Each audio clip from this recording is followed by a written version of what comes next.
Wala na naman magawa ang aking apo kung di pag-initan na naman ang TV. Kapaso, good morning sa lahat. Ito na naman ako magbablog sa akong mga tanim.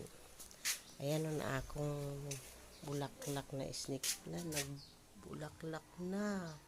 Ang bango-bango pa niya. Oh, grabe, ang init, no? Ang init talaga sa labas. Nakakaano talaga lumabas. Pero dito ko sa akong pinaka-favorite na puno, ang aking miracle fruit. Yan, no? Ang daming bunga.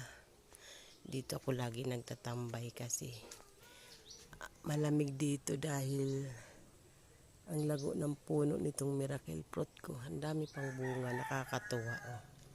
Nakakatuwa talaga ang miracle fruit ko.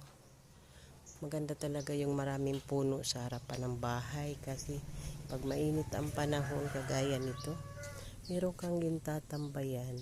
Oh, daming bunga, no? Grabe kasi ang init sa oras na ito. Oh. Nakakakilabot sa balat. Ang aking mga bulaklak, parang nalalanta sila sa sobrang init. Dinidiligan ko naman lagi yan, aga, tuwing umaga at hapon. Ayan, oh.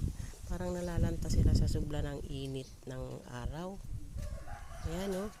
Grabe, ano, para silang nangunguluntoy ang kanilang mga dahon. Pero mamaya yan, balik na naman sila sa dati.